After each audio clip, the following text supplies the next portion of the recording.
Hi, Paul Tisdale, Exeter City Football Club. This is Disenfanchised.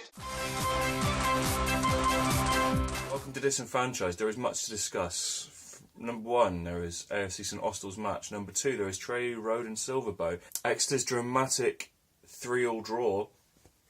And Plymouth Argyle coming into 3 points from winning the league. This is the first time that I can think of, and the first time that a lot of people I know can think of, that AFC St Austell haven't actually registered a goal in a league game.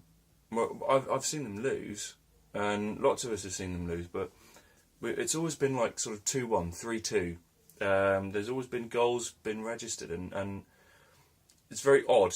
I don't know why that happened. Right? People have off days. This does happen. But I think there's quite a few things that may well be at play that should be looked at. I would like to see a response in the next game. You can't always moan if you think about it. In the previous game we won 5-0, and then I'm kind of having a whinge about losing 2-0. That does seem ridiculous, but nonetheless, it's something that I would like to see. I'd like to see a response. I'd like to see St Austell come out and smash whoever we're playing next. I'd like us to win the League Cup. Let's go out and beat Plymouth Argyle in the semi-final in Saltash. Next thing, Treyew Road and Silverbow. What's going on? There's been so many talks and tweets and messages over the years about Truro City having a new stadium. Talks about Treyew Road being pulled down and turned into real estate, a retail park, whatever. It doesn't really matter. The point is, there's been lots of talk about all of these things happening.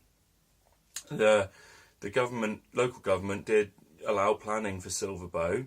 It all seemed to go through until November, when some ecologists were whinging about bats or something and floodlights. And now we're in a sticky situation where the only club in Cornwall that could have become professional, and probably the only club in Cornwall that could become professional in the next couple of years, is having to maybe do a ground share with Bodmin. I hope it goes through. I hope it's the case. But what about Silverbow?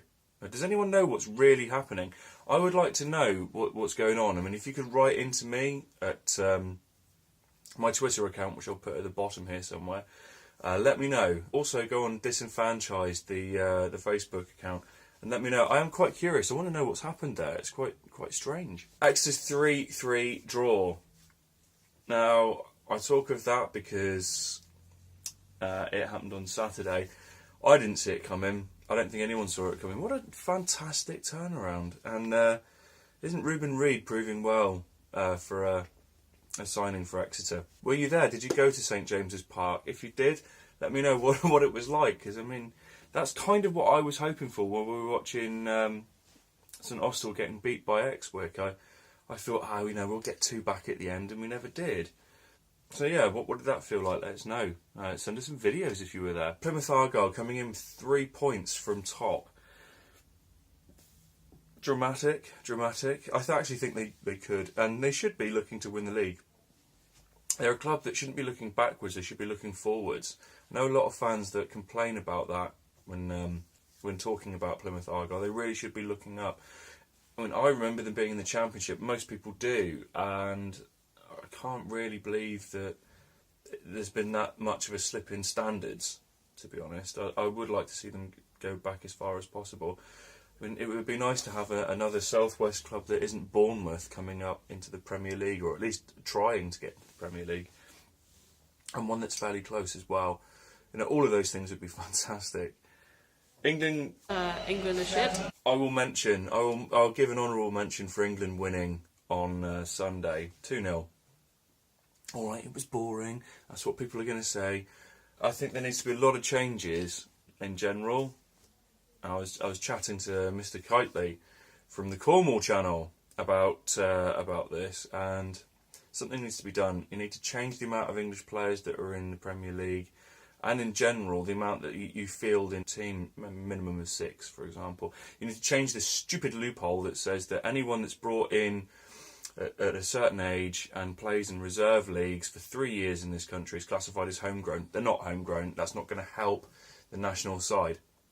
A lot of things need to change on the national side. However, I saw some glimmers of hope. This isn't the main England team that's going to be playing, I would suggest anyway, in the World Cup. And to come through and win bad is always a good thing, because the team that can win gritty is the team that can win in tournaments and things. So who knows? But always, right, subscribe here.